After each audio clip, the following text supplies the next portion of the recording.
Okay, y'all, we're going to start with step 10 as we are. Okay, where we left off. Of course, every day, every week, I read it from the book, where I got it from. Okay, and then we go raw once I explain what step 10 is all about. Okay, so just give me a second. Bear with me, and we're going to get this thing in as we do every week. We get it in. You know what I mean? Again, I need this. I really need this again. And you guys are right there for me on this live. And I appreciate every bit of it. You know, because I'm still dealing with some things and issues, you know, and missing my brother, you know, and having to bury him yesterday. Let me get step 10, and I usually have the daggone. I was so excited to see Sarah, I forgot to put my card in step 10. Okay, here we go. All right.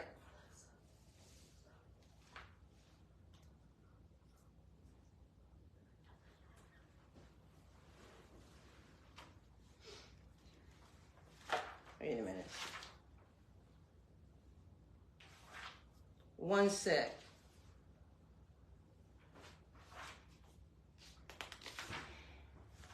Do me a favor.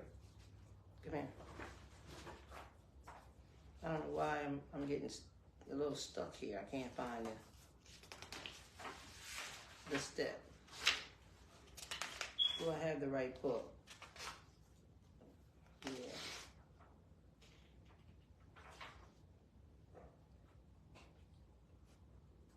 Okay, step 10 verse is it in here? I don't know why I don't see this.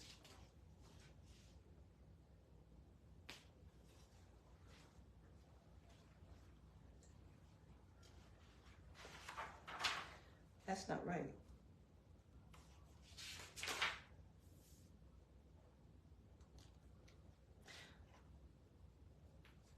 Go upstairs and get my little pouch off the counter. Okay, I'm going to talk about this, y'all. Step 10 is now where we come to the point where we are taking our time and making these amends and these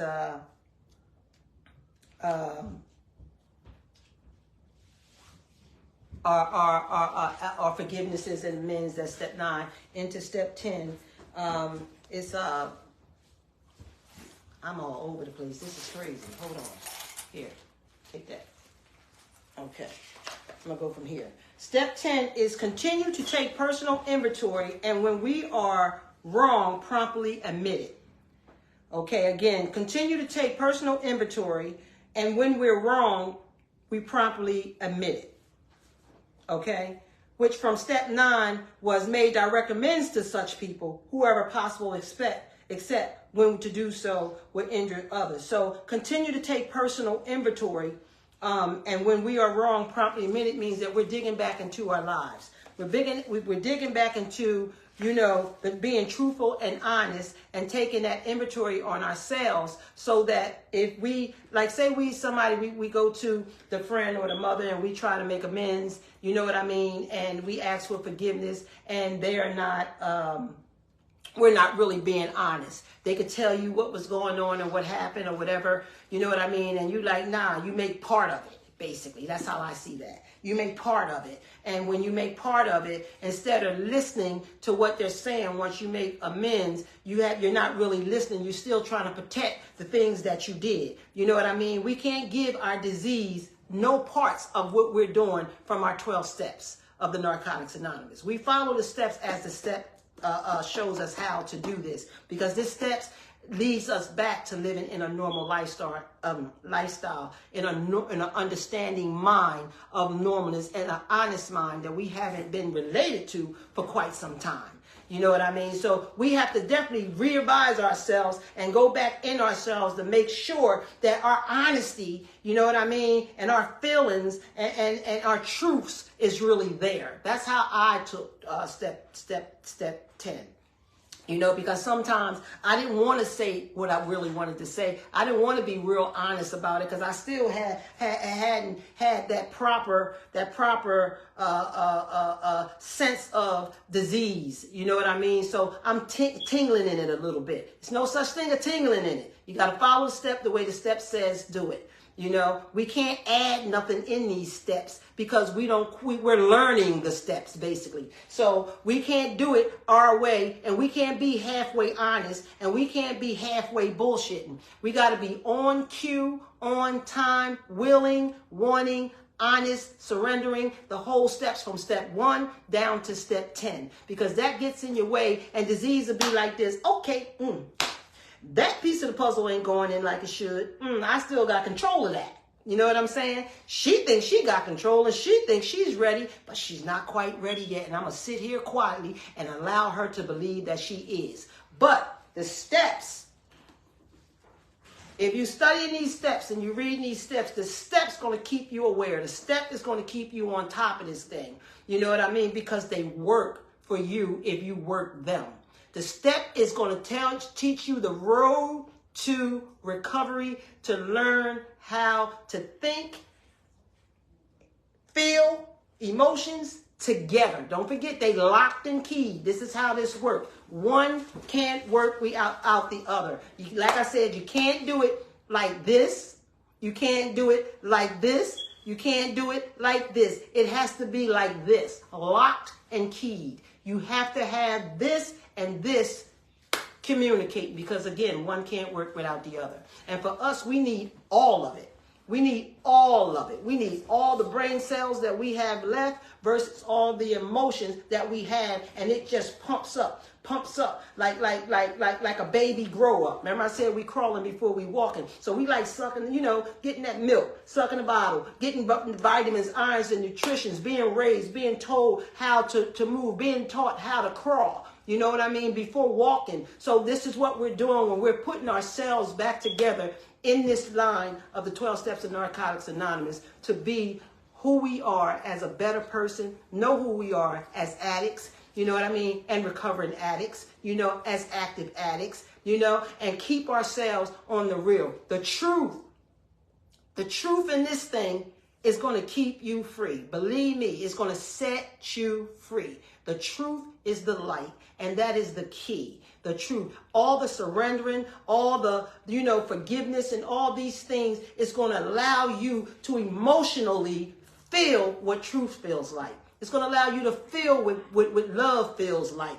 You know what I mean? So any doubts, like I was telling you, disease is always there. It's the subconscious mind, and it'll make you believe that you on top. It always do. That's how it gets in. But it's in now because it made you believe that you can get high, feel good, have a good time, and nothing was going to happen to you. Most of us said at the beginning that I'll never let that happen to me, and look what happened. Tore our ass up. You know what I mean? Before we even realized that it did it.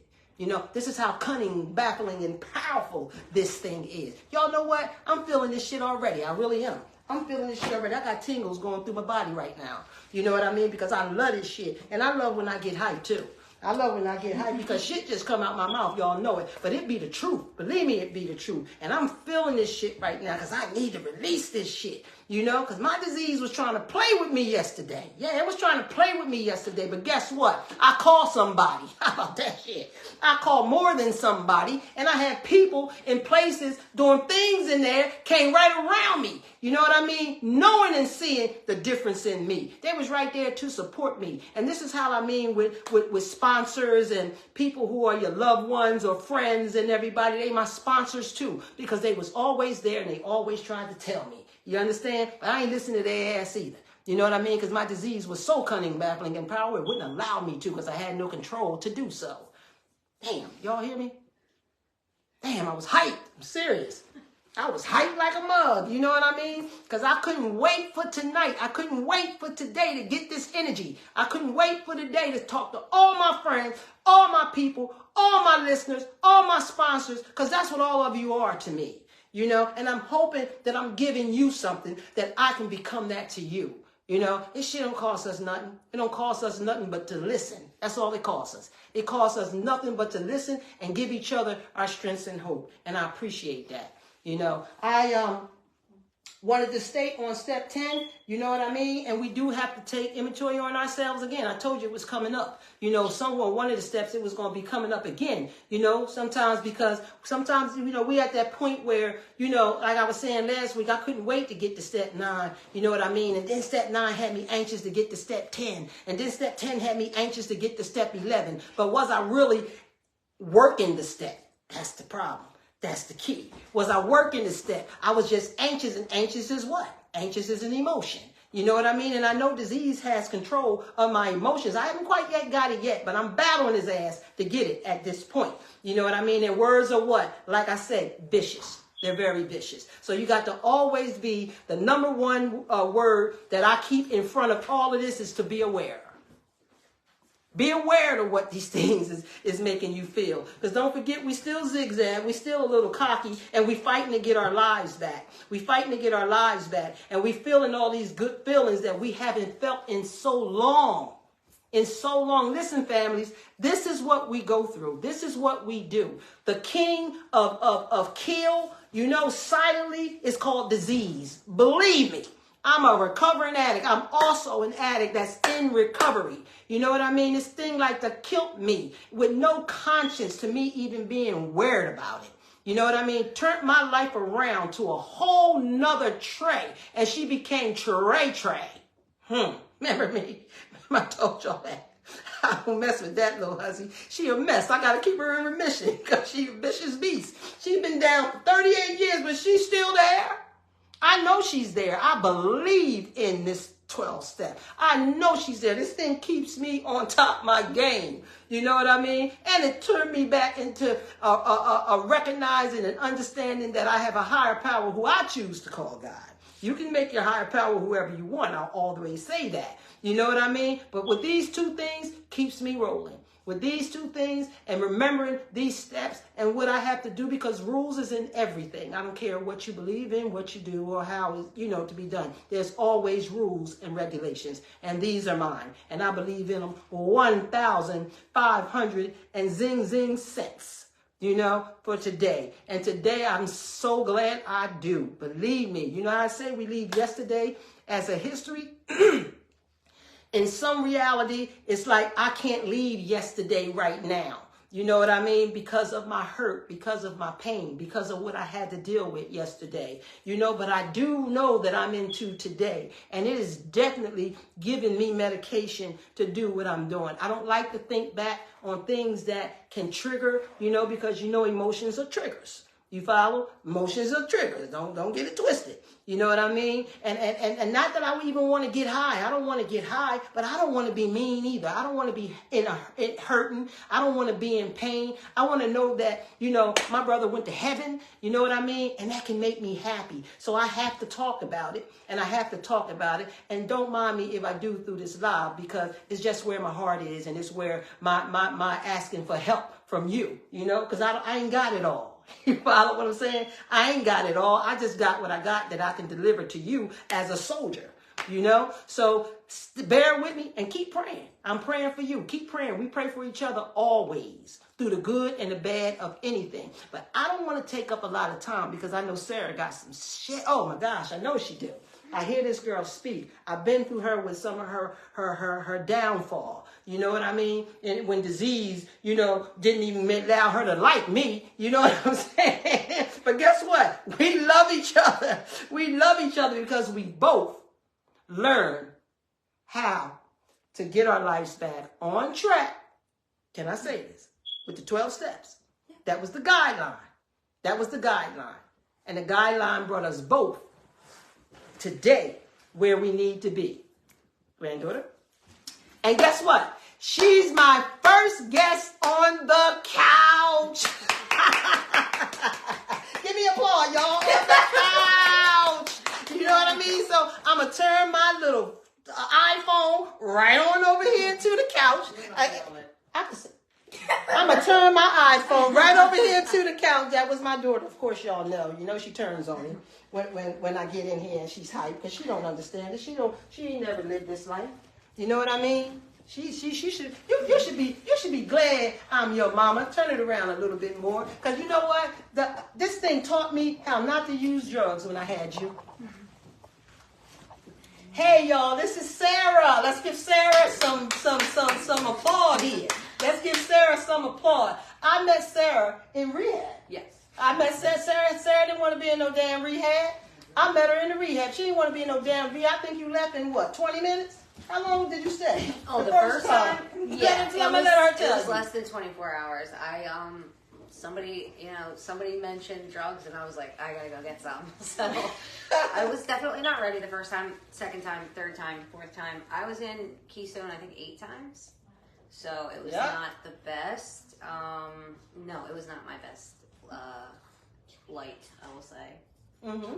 But I remember. So the crazy part about this is, I've been to treatment 28 times. It's why I say 28, but it's been more than 28 times if I'm being, really transparent. Do y'all hear that? Say it again. Get a little louder. 28 times. 28 times. And so I've met so many different individuals along that journey, and there's 2 people that I still am in contact with. Tracy is one of them. And another person that actually was from Keystone, which is hilarious because I was probably my worst behaved at that treatment facility. But the incredible thing was, both of those women, Tracy and the other woman, saw me at my absolute worst. And they gave me exactly what I needed in those moments. And some of the things that they said stuck with me. So years later, I actually ended up going back to Keystone and getting a chance to sit down. Well, we called her Miss T, with Tracy. That's Miss T. That's the name at the rehab, y'all. In the recovery world. And the funny thing was, I was like, you probably don't remember me. And she was like, no, I remember you. How could we forget? And it was crazy, like the interaction that I was able to have with her and the memories that I had of the things that she said while I was in that treatment facility. And I would say the most powerful thing I took with me was that even though I wasn't ready during those times, the message came through, and it rang in my ears in 2017 when I started this journey. And it stays with me. Like I said, I've met dozens of people in the treatment world, and there's really not many that I stay in contact with, or that had a really a powerful impact on my thinking, and also my attitude. I would say I had a really shitty attitude. Sorry, am I allowed to curse? Yes, you can cuss. This is real. Okay. This is our language, isn't it? Okay, yeah. Okay, we understand. There's, Keystone was the first place to ever invite me back to speak, which I think is really, I think that was important for me just as a human, because like I said, I was probably the worst behaved there. I went there right from the county a couple times. So, in fact, I think that's one of the things you pushed me, not pushed me, but you put me up against the wall, like kind of backed me up, and you were like, keep that shit in the county. And it stuck with me because I was like, okay, so I'm acting a little out of control. And also it's okay to not act the way that I was acting, which I think that always stuck with me too, because you get very conditioned into behaving a certain way, being on the streets and being institutionalized, and there was a safe space with you to not be in that way, which I think is really important for women to feel safe with other women. I don't have to be tough. I don't have to be, disrespectful to earn my keep here. I'm here because I need help. But coming from the transition of the street as an addict, in the state of mind that we be in, and then when you came into the facility, into the facility, what was, explain to them how you felt, how different was it? Or like I always say, we take society and we bring it inside these places. You know what I mean? So we don't know how to act when we get in there. We just know how we are at the moment of being sick. Not thinking that we're sick. Is that a good question? Is that a good? So I think for me, I didn't know how to follow rules. Say it again. I didn't know how to follow rules. Yes. That was the whole system. It was like you have a bed, you have a time to eat, you have a time. You can behave in this way, you can't behave in this way. There was structure, and I lived you know, I was coming from the streets of Kensington. I lived a very chaotic life, and everything about my life was completely run on when am I going to use again, and that's it, you know, and that was my whole structure in my life. So going into any kind of a treatment facility, when somebody's telling you to do something, my gut instinct was to be like, absolutely not. I'm going to do what I want to do. And it was excruciating. Mm-hmm. It was excruciating. And also I hadn't eaten. Like, you're not eating, you're not sleeping, you're just kind of going, at that point I can say, I'll speak for myself, I was going from high to high. Isn't that crazy how we don't eat? No, yeah. And No. we don't even feel like we didn't eat. No, We just don't eat. I was We fine. just think of getting drugs. Completely fine. I'll live Getting off lit. of a Snickers bar for 3 days. That was our food, getting high, wasn't it? Didn't care. I'm hungry. I gotta smoke crack. It's like You can buy a hoagie, have it right there, and you can't eat it. Won't eat it. Won't eat it. It was the same way for me. No, it was bad. Mm-hmm. So that even that, when they would say like lunchtime, I was like, lunch. Like everything was a problem for me in the beginning of any treatment facility, and even when I got out of treatment, when I started, and I guess I can say like my recovery journey, I didn't know what to do with myself because I had free time and my thoughts were running wild, and I had racing thoughts and trauma and like all the bad stuff that you were hiding for decades of being alive, and now you're just a human and you're raw. You're completely raw. And so that was really something that I didn't like. So what was some of the experience like with your family? Like with your mom? Well, and your kids. So I'm one of 10 kids, and I have 2 kids. I would say my mom took my daughter, and my son went with his dad. Obviously, I completely abandoned everything when I was using substances. My brothers and sisters were very supportive for a period of time, but then it kind of got to that place where they were like, we've had enough. We don't want to watch this anymore. However, the experience that I had with my mom was very unique. She had a brother who passed away, my Uncle Brian, who passed away from a heroin overdose. And she had a father, my grandfather, who was 40 years sober when he passed away, 40 plus years. So she knew a little bit about He was 40 plus years? He was sober?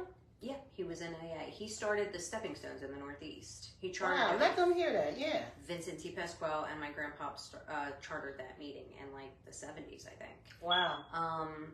That was he way had- before my time. Yeah, he had the prep house that's in Northeast Philly. That was he started that house. It's still there. I think they have like a board that runs it.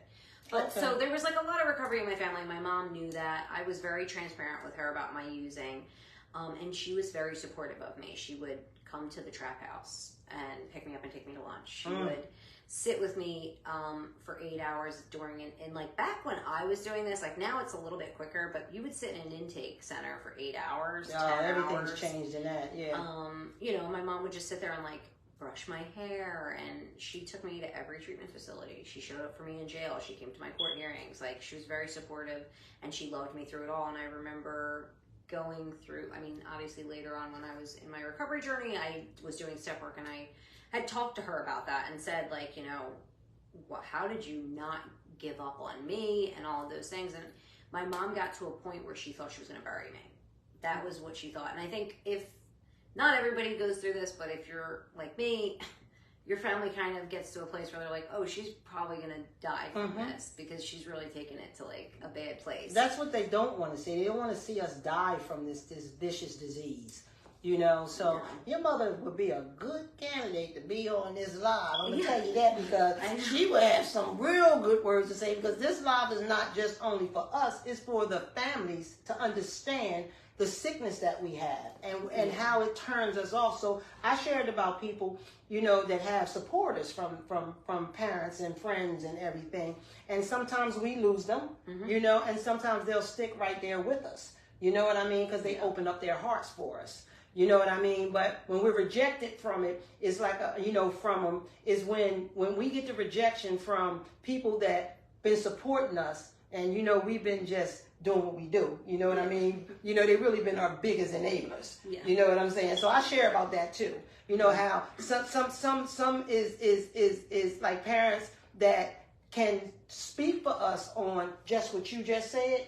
You know what I mean? Because you have a lot of them out there that's doing the same thing because you love them. You know, you love your child. You don't want to see your child go in the street, but you got to understand it. And you got to learn why, you know, like what makes us do what we do.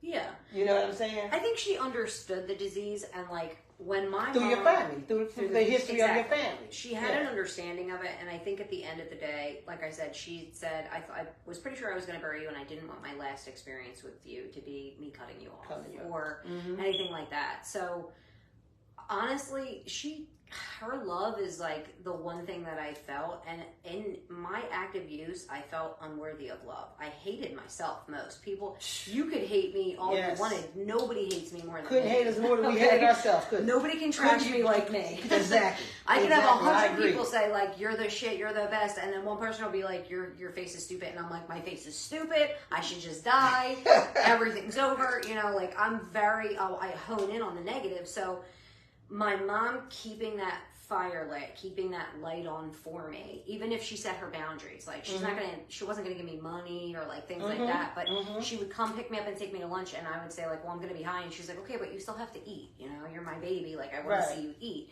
She kept that connection there so that I felt like I could call her and I could talk to her, and if she didn't see me for a while, she would come down to where I was. And there's a shame, and I hate to place this shame on Kensington because it's also a residential community, but for me during this time there was a shame of being where I was at that place. Absolutely. Shooting heroin, smoking crack, taking Xannies, shooting coke. Like I was not in a good place. So you don't want to call your family and be like, hey, meet me on like be in Somerset. They're like, no, I'm not coming down there. It's not like something you do in Active Addiction, like, yo, I'm at the bar, like it's not a vibe. But it was something I could do with my mom, and it wasn't something I abused. It was something I did when I knew that I needed that energy, that connection, and when I was able to change my life. And I look back at that, I don't think she enabled me because she didn't do certain things. She set her boundaries. She didn't want me on. She was still protecting her daughter. Yeah. She was loving her daughter. She also had a cowbell on the bedroom door, so if I slept over and opened it, it would ding, and she would know I was moving around. She would get up and be like, "Don't touch my car, don't touch my purse." She knew that trust. No, she didn't trust me. She set boundaries, but she still loved me. You know, right? But she loved you that much. And I think that's really, I think it's something that's like huge. It's something that I've also had to learn because I didn't know how to set boundaries for myself as a person. You know, you go through all these phases, like a people pleaser, show me the people you're pleasing, none, you know, and being able to say, oh, and I know that this is like a thing that we do, like, you know, if somebody calls, like always answer the phone. It's okay to like do self-care. It's okay to like separate. It's okay to set boundaries with people.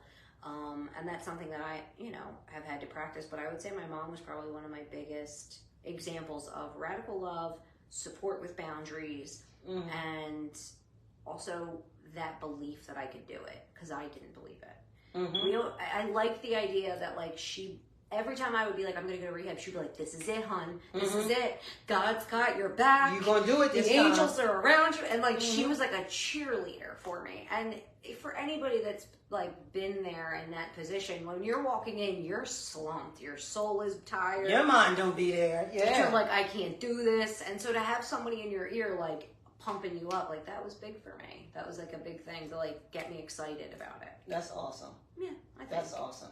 You know, so it's the a lot of us may relate to what Sarah is saying. You know, there's so many stories that can be shared. You know, that can help people. You know, I talk a lot about the disease. I talk about it a lot, but I need people who comes in and share some of their story. You know, and some of their strength and hope that you may be going through.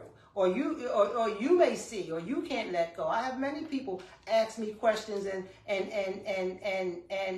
about, you know, going after their child, going out in the street where they be, like going in the crack houses and the smoke houses. It's dangerous. It's just dangerous, as she said. Like even, you know, God bless Kensington. You know, going into Kensington. You know, this type of sickness don't get better; it gets worse. And we get areas like that allow us to just go and get lit and be out on the street and do what we do. Hey, look, and for disease, that's a blessing.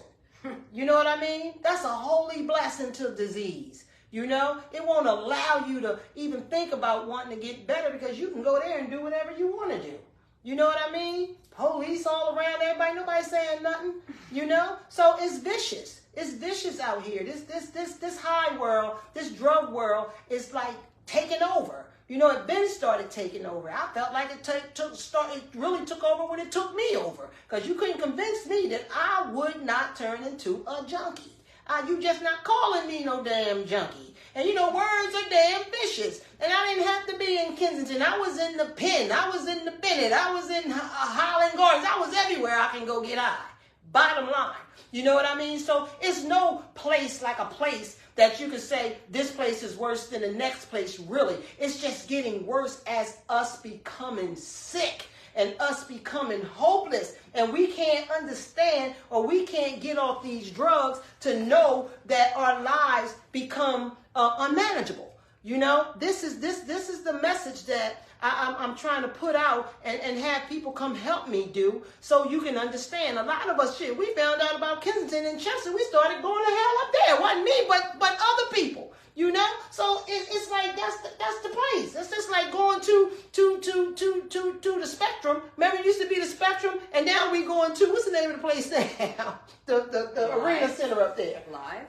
No, the Arena Center. Like going to I'm gonna just say going to a better place, a ballroom. You know what I'm saying? It's like choices, and we think that in our mind, disease make us think that hell, shit, I'm going up there, I'm going up Kensington. You know what I mean? This shit whack down here. You understand what I'm saying? So it took us to another level. Like what we was doing was right, and we was moving up to a higher level, a better place to go die.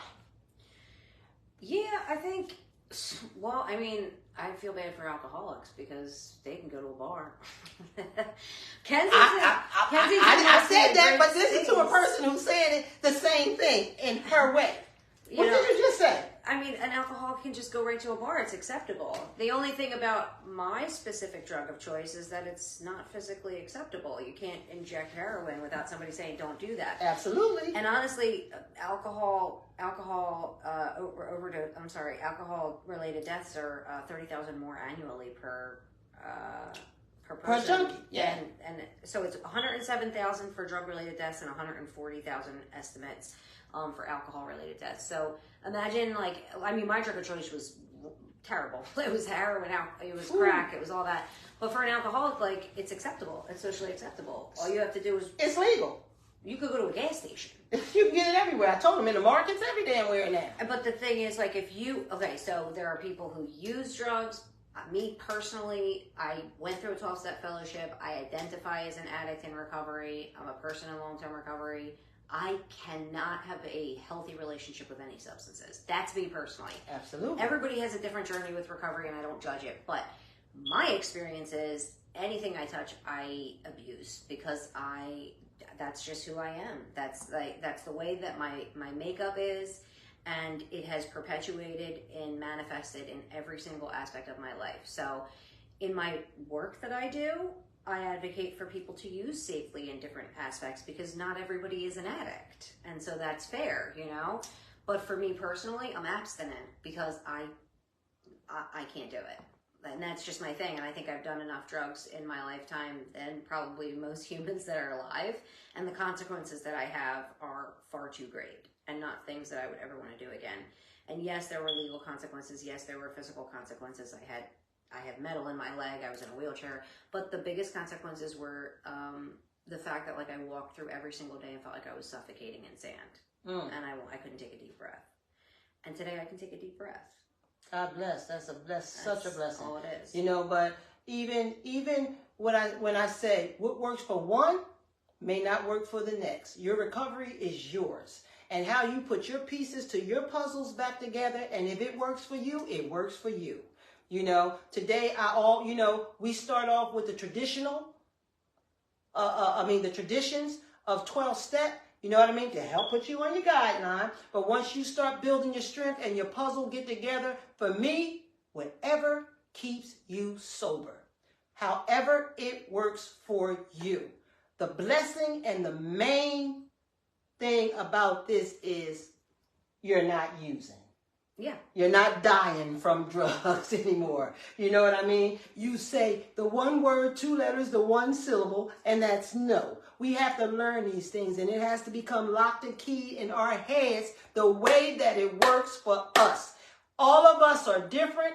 All of our stories is basically the same. It's no doubt about that. But how we recover belongs to you. That is your road. You follow? That is her road. You know, my road is I believe in other things and some things. But guess what? Because we believe in some things that are different, we still stay clean. I would agree with that. I think the women is why I stay clean. I stay clean because of other women. The 12 steps is absolutely the foundation. And I will tell you that the 12 steps were an eye-opening accountability test. And it was a way to like heal and process certain trauma that I hadn't done. And I needed that. And I couldn't do it alone. And so I needed an unbiased, strong woman who was already empowered and could show me that path. And those relationships that I made with women I still have most of them. And that's what we do. We're all in different places in our lives and we all do different things. Which is true, yeah. We get different DOCs, different drugs of choice, but we all help each other on different days. If I'm in need, you know, I can contact them. If they're in need, they can contact me. And when you recreate your life in this way and you surround yourself with strong, empowered women, and if you're a guy, I guess do it with the guys, you're never alone. And that was one of the biggest things that I felt. I felt completely isolated when I was using drugs. And I liked it that way. Because why would I deserve company and love? I know that's right. But that changed. I don't know if it's too deep. Was it like a peer pressure thing that you started drugs, or? We have a question over here. Say it again loud, Niche. I put it in the comments, but I just wanted to know what made you start using. Oh, so peer pressure or? No, it wasn't peer pressure, and it's not too deep. Honestly, my life is very transparent at this point. I was working as a professional and I got prescribed Percocets for carpal tunnel. And so after that, I believe though wholeheartedly that no matter what the substance was, I would have figured out that I loved it. For me, it was the first introduction was really Percocets, and then some perks, Adderall, and then Valiums, and then I transitioned into the illicit drug supply, which was cocaine, heroin, and Xanax. Wow. It was not a smooth, I wouldn't say it was a sexy transition for me. I thought it was sexy at the time. I thought I was really cute, but it was not. It was a very dark path that I went down, but once I found the drug, it was a quick spiral down. I didn't take 10 years to go downhill. I did perks for about a year. I snorted dope for 3 months, and then I was shooting. Why? I want to get on our live, y'all. So then once I got it, it was like a rat on a wheel. I was just chasing the high, I wanted to get deeper and deeper into that, and I always share this, and I don't know if it's too much, and I don't want to trigger anybody, but when I took opiates, I felt like I was in my mother's womb safe and nobody could hurt me or harm me. And all the pain and all the struggle and all the suffering and all the fears and all the self-hatred and all that stuff kind of went away for a brief period of time. And then I sought that out for years until it almost killed me.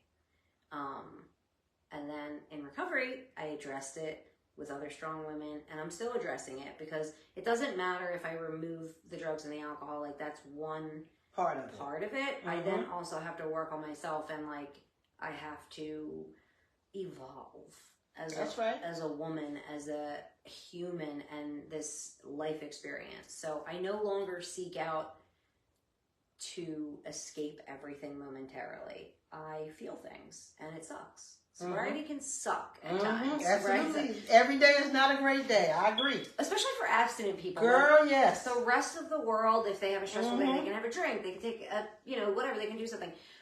I had to transition into this space where it was everything you feel you have to process. Got to.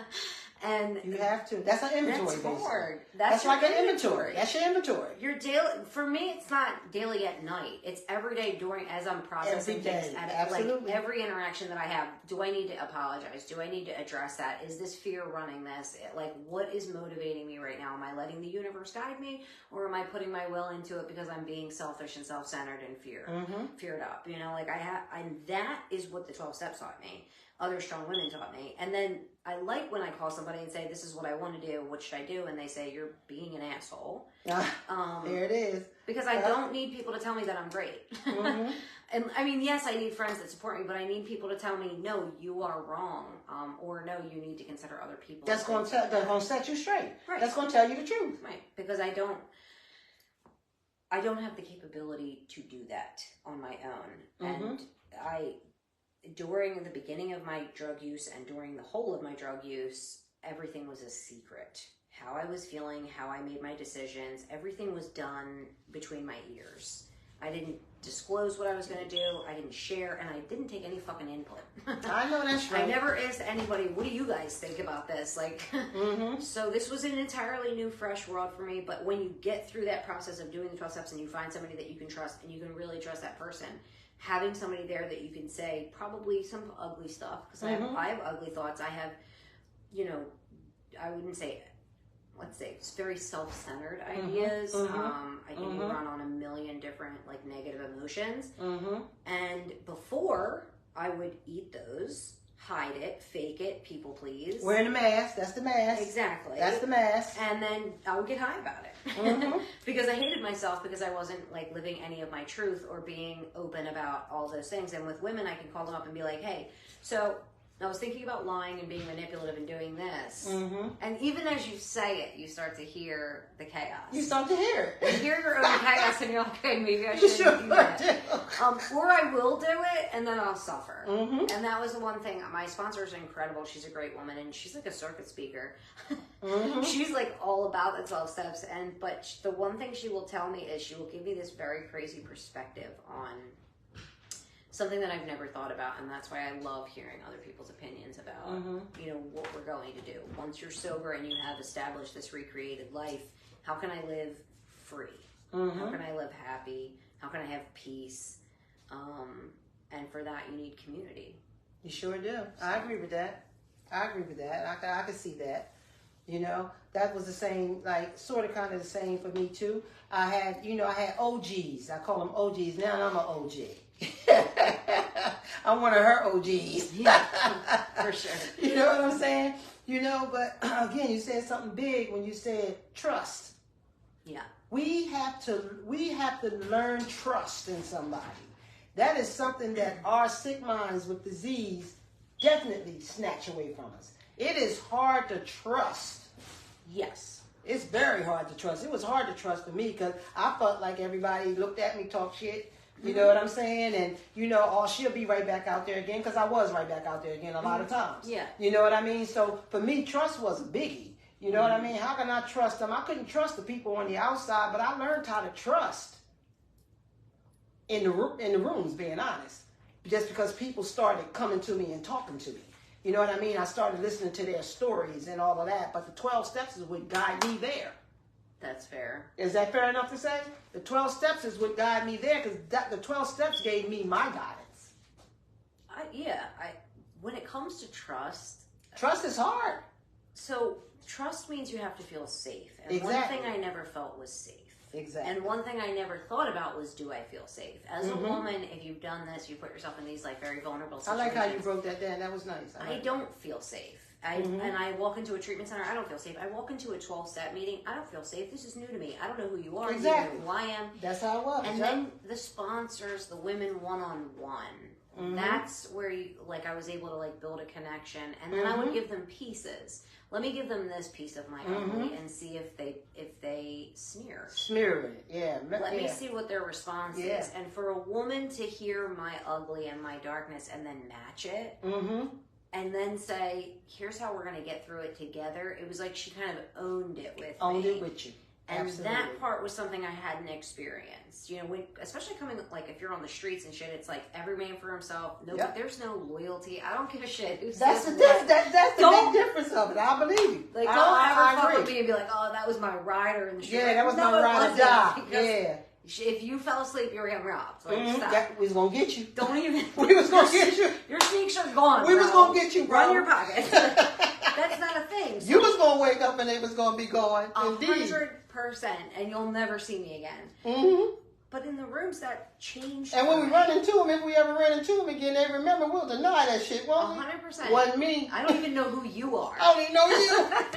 I've never seen you before I die in my life. Uh-huh. It was a complete transition, but Yeah. women made me feel safe. Not all women, not all meetings, but you go with your gut, and You that do. was another thing. Like, whether I was in the street or I was in recovery, my gut was my guide a lot of the time, and it guided me to people that I could be safe with, that I could feel safe with.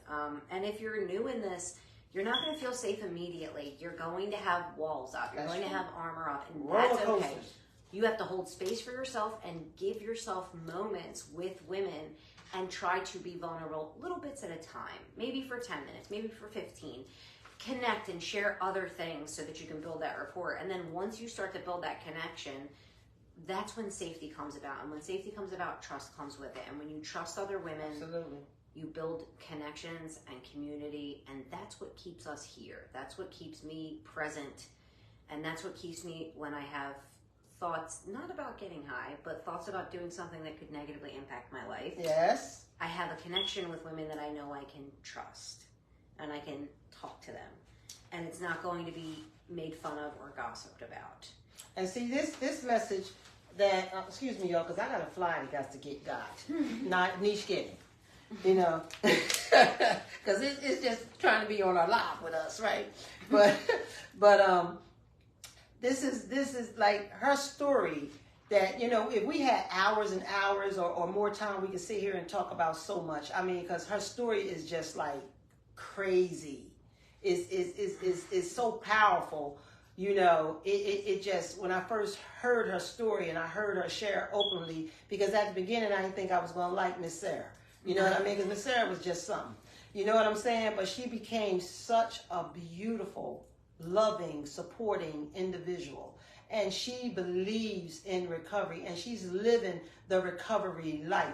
This is why I brought her on here, because I know her just the way she speaks about it, it relates to other people, and because I speak differently. We all are different. You know what I mean? And we all put our message out the way that we put our message out. But it's helping somebody. My message may not help the people that your message helped. You know what I mean? Because they may relate to you more. You know what I mean? Even though it turns out to be pretty much the same thing, but spoken differently, shared differently. You know what I mean? The beliefs are differently. I mean, this young lady is out here doing so much for Kensington, y'all. I mean, I have nothing but mad respect for her. Nothing but mad respect. You know, because like I said, we as addicts and recovering addicts, we understand our language. We understand disease. We understand being a junkie. We understand being an alcoholic. We understand all these words that they call us, as I say every week. You know what I mean? Now they're giving Kensington the damn names and all kinds of shit. Kensington is only a place. Like I said, these things are people, places, and things. You know what I mean? And they allow us to do many things there and everywhere else that we're doing these things with. She spoke pretty much on a half of what we say about in the rooms. You know, I put it out there like, look, you know, everybody in the rooms are recovering addicts. You know what I mean? They either not using or have not changed their thinking. You know what I'm saying? So all of us got growth. All of us have to continue to grow and continue to support each other. And that's what we do. Sometimes what I said on one of these segments is sometimes the behaviors that's in the rooms, because it's just a people in a place doing things, and we're addicts. Sometimes we fall off. Sometimes we haven't got to that point yet where we have changed certain behaviors that we have can chase women away. Yeah. You understand? It chased us away. I mean, they was like roaches, you know, coming in there. You know what I mean? And some still make you feel like you out there doing what you used to do. You know, so this is your recovery. These are things that you see, that you may see in these places. You know what I'm saying? But it's your decision to grab somebody. It's your choice to choose to grab somebody. Like you said, you grabbed a sponsor. You felt like she was wrapping you and feeling you. Mm-hmm. You know what I'm saying? And this is the same way my sponsor did me. I found a good one. I found a true one. I found one who was growing and worthy of the 12 steps. I felt, like you said, she old school. She an OG, like me. You know, we vicious. We still got it, y'all. But, you know, that's the word I said is vicious. They call us OGs. And that's okay. You know what I mean? Because as long as we can do what we do and keep spreading. Bill and Bob was OGs to me. You know what I mean? I thank God for them. You know what I'm saying? They ain't complain. You know what I mean? So, finding, like, women... I see that a lot in my form of work, that coming into some of the rehabs, women can't get along at all. Disease know how to work on your weakest link. It knows how to take over the weakest link in you. You know what I'm saying? And it'll take you more to the men than it will the women. Because you know what I mean? Hate yourself. Yeah, you hate yourself. Because I hate myself. Why would I want to be around women? Because I want to be validated, and I did the same thing. I wanted the cute boy in the rehab to notice that my tits were out, and I was putting weight on because I just came from the county. That's what I wanted. I was in rehab 28 times because when I went in there, I didn't want strong women around me. I was jealous of anybody that was prettier than me. Go ahead. I was completely self-centered and thought that everybody was staring at me in every single meeting. Go ahead. And I wanted the attention of the men. So I spent more time putting makeup on and wearing revealing outfits and trying to just look up here cute. You know, I would sit in the meetings and I'm like, I'm not going to share anything real. I'm just going to be like, my name's Sarah.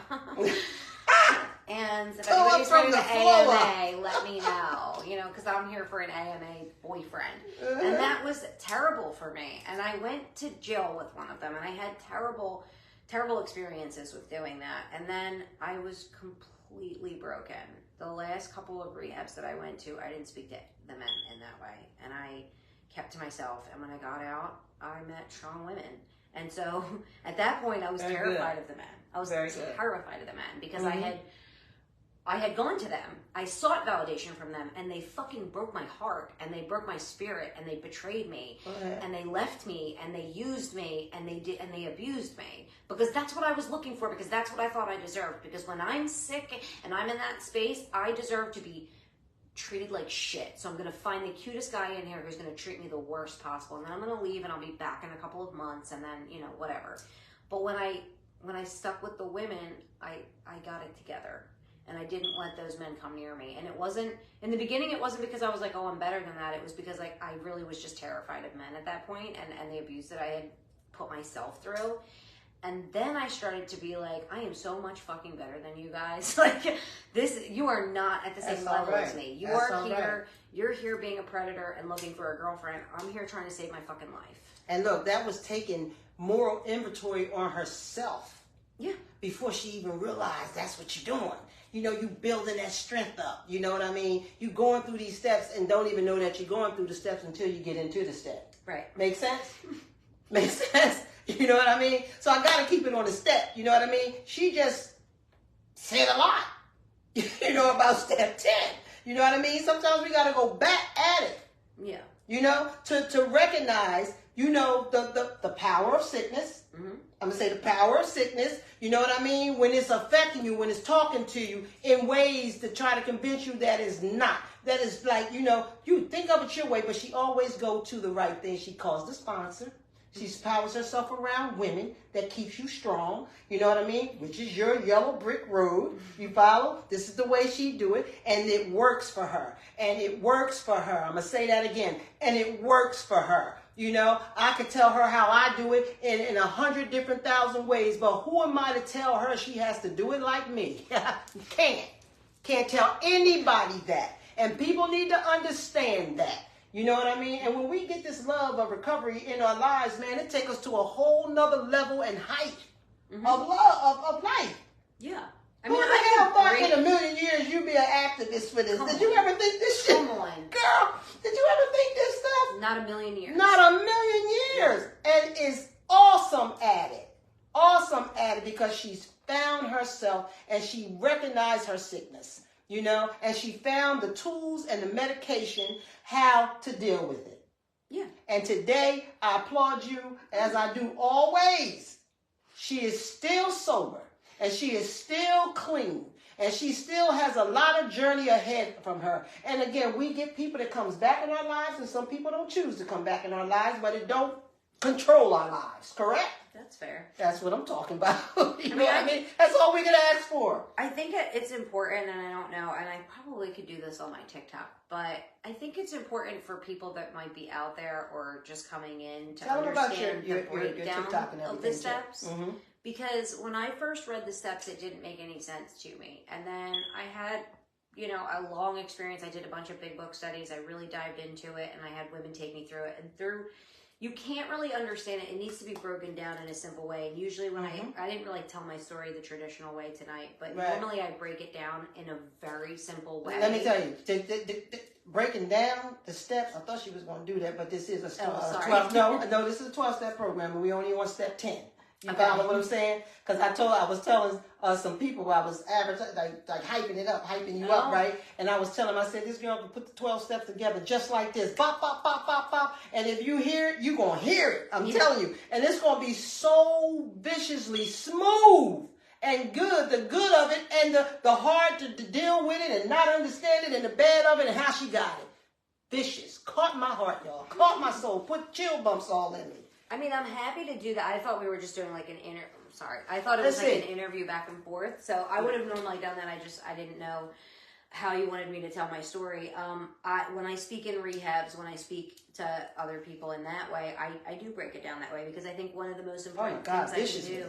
There's nothing I can tell you that happened in my war stories that you can't relate to. You can relate to me, you know, like that is easy. I can make myself relatable to most people. But what I really want people to understand when I leave is how I got where I am with the 12 steps, because no matter what I do for the next 20 years, like I was able to come out of a really dark place, and it was because of strong women in the 12 steps. And I appreciate you saying that. I need to understand. I want other people to understand what those steps actually look like, because a lot of people are like, oh, the 4th step's terrifying. It's not, you know, and like, it's not easy. When you hear it broken down, it makes it achievable. In our language. Yeah. She speaks in our language. Nothing confusing about it. Is what we are, who we are, what we do, what we go through, how we are, what disease is. Yeah. You know? And that's why I call this real talk and speak the way that I speak in our language. You know what I mean? Like I said, I don't try to be an Oprah behind this shit. I'm just a recovering addict. You feel what I'm saying? Yeah. I don't try to be no damn Oprah. Shit Oprah at this point. You know what I'm saying? We need to get to the people who are still suffering in the language that they understand. Yeah. Took me a minute to understand our language. And the reason why is because we live the life. So we can talk the talk because we walk the walk. And we can tell the truth about it.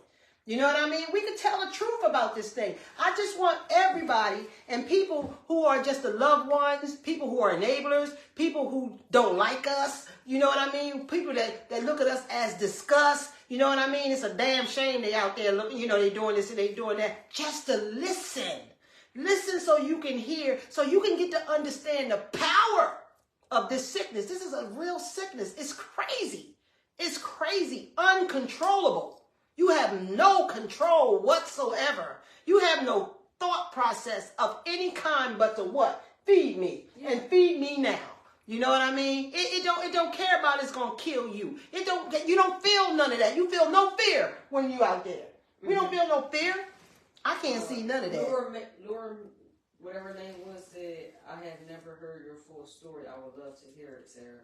I started telling my story on TikTok. I think I'm on like part 3, but I'm not getting into like full details. I'm going to come back and do another one with Tracy, and I'll tell my story the way that I do in the 12 steps. Because there's 2 different versions of Sarah. There's the harm reduction executive director of Savage Sisters, and that's a different... Like when I'm talking there, it's policy, it's legislation, it's advocacy work. And then there's the private Sarah, the personal Sarah, who went through a 12-step fellowship and is an abstinent human because I identify as an addict. So I'm happy to come back and tell that proportion. I because it was a podcast, like my mind coming here, I was like, okay, I guess I'll talk about my advocacy work, you know? But if I like introduce myself and say, this is my personal story, you know, this is my personal journey, and this is not something that I'm like advocating for when it comes to like everybody across the board, because, you know, it isn't, then I would be happy to tell that version. It's definitely raw. There's cursing.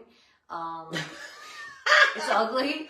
And it's also, like I said, it's my fucking personal story. It's not the story of Savage. It's the story of Sarah. And how I healed as a woman. So I need to like make that differentiation because of the fact that I work for, you know, harm reduction, that needs to be spoken. I just want to say that. That's all. Edward said, "Love you, Sarah." This was That's Ed from Keystone. You helped me Heard you with speak. my journey. Carmen said, "Thank you." And Carmen said, "This is why it's real talk." That's why it's real talk. Edward, you coming too. I'm going to get you here. Don't think I'm not. I'm going to get you here. You got a story to tell, my brother, a story to tell. You know what I mean? And I am so happy right now. You know what I mean? Like for this whole very hour, I have not once thought of the sadness that I've been in. And I appreciate you all. I appreciate you all for listening. I definitely appreciate my girl for coming on. You know what I mean? I love her to death. I really do. And I'm telling y'all, we didn't get to do a whole story because we didn't have enough time. And I got to keep the live and keep the people real, you know, and pop in sometimes. But I'm going to give Sarah her time so she can speak. You know what I mean? And I'm telling you, you're going to get ready. Matter of fact, get anybody you know that is suffering with this sickness. You know what I mean? Anybody you know that's trying to learn about this sickness, understand this sickness, get them on here. Get them to come sit down and watch it. Because I'm telling you, it is powerful. It is so real. I appreciate y'all appreciating me, but I'm telling you, there's hundreds and hundreds and hundreds of people out there that you can appreciate even more. I'm telling you, once we get this live rolling and we get people coming in and helping us give our strengths, hope, and our education and information on all this about recovery. You know what I mean? A lot of it is about hearing from each other. You know what I'm saying? Allowing you to hear our stories, you know? Jeff, I'm coming after you too. I'm telling you, I'm coming after you too. Okay? So again, and anybody who's living with this situation, you know what I mean? This is free and open for all. You know what I mean? I'm not trying to tell anybody, you know, anything that I don't know or any walk that I haven't walked. You know what I mean? I'm telling you what I believe in, truly believe in my heart. And I know that if it wasn't for the 12 steps of Narcotics Anonymous, and I'm even going to say Alcoholic Anonymous, because I went to both, NA and AA, you know, that my life most likely probably wouldn't even be. You know what I mean? Because I lived a dangerous life. I lived a hectic life. I didn't care life, and I had no control of me. You know what I mean? And actually, it taught me who I am today and had me striving to become better every day. You know, change is constant. Nothing constant but change. Love y'all. I appreciate y'all. It's 8-something. You know what I mean? I really don't want to go off, but you know I got to. They even got to come get me from work out of my groups. Make sure you put your plug in for your TikTok name and all that in case somebody. If you guys want to, we have Savage Sisters Recovery. We're on Instagram, Facebook, Twitter, and Let them know TikTok. about your house. You have one. We have structured sober living houses. We have 11 of them for both men and women. All of our houses offer free therapy, kickboxing, yoga, and Reiki. And we offer scholarships for everybody coming in. And we do a drop-in center in Kensington and 42 mobile outreaches a month in Northwest Kensington and Chester and Tell them about the one you're starting in Chester. The one we've been doing in Chester is Monday, Wednesday, Friday. We've been doing it for months. We come out and we bring the mobile van and we offer people showers. We do it next to where the Catholic Social Services building is during the coffee club. And we distribute supplies, wound care. We have a wound care specialist there. And then if you need a shower or anything like that, you can come on the van. The van actually has our logo on it. So yeah, feel free to check us out. Tell them about the Delaware County housing. The Delaware County houses, so we have a women's house in Upper Darby. We're getting a men's house in Upper Darby.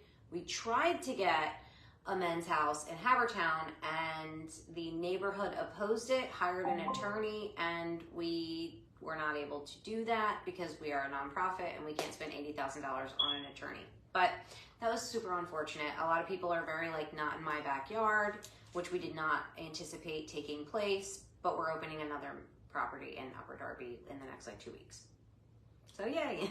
So see, she brought a whole lot of good information. Thanks for that, Jeff. Thanks for asking us to share that. Could anyone volunteer help? Yeah, anybody can volunteer. If you're interested in volunteering, you can email info@savagesisters.org. Aiden handles that. He'll give you all the information on where our outreaches are, the times, the dates. We want people to do some volunteer training because it's very hectic where we serve, specifically in Kensington. Right now there's an enforcement strategy going on. We have 75 new police in the area and it's a heat wave. So we don't want people to just hit the streets cold. So there's a little bit that goes into it. info@savagesisters.org. They'll let you know. They'll send you some documents to review, and then when volunteer training is, which is virtual. I think that's it. So I hope everybody got that because she can roll. Sorry. It's all right. But I hope everybody got that, and go to her Website. website, SavageSisters.org. SavageSisters.org, and you can get more information and everything that she just said. And actually, if you go to SavageSisters.org and you scroll down, there's a 12-minute video that shows a recap of outreach. So you'll actually get a visual of what it looks like and see if it's something you're into. First rule is, don't wear open-toe shoes. All right, y'all, our time is up, and I want to give you a hug again, and thank you so much, so much, so much, so much. You know, and don't forget, y'all, next week we'll be on step 11. We getting there on step 11, okay? And once we get through all these steps, I'm going to have more people on, so like this, so that we can, you know, talk raw about it, you know, get a little bit more raw, you know what I mean, but keep the understanding in it to help people who don't understand. They're going to hear a lot of things that we're saying, you know, so they can get to understand the addict, the suffering addict, the recovering addict. So thank y'all, thank y'all, thank y'all, thank y'all. Y'all know I want to see them hearts. You know what I mean? I'm giving you mine. And I will see everybody again Wednesday, 7 p.m., Living in My Truths, okay? And hopefully I'll have another speaker next week, Jeff. You know what I'm saying? All right, y'all. Thank you so much. I really appreciate it. See y'all next week.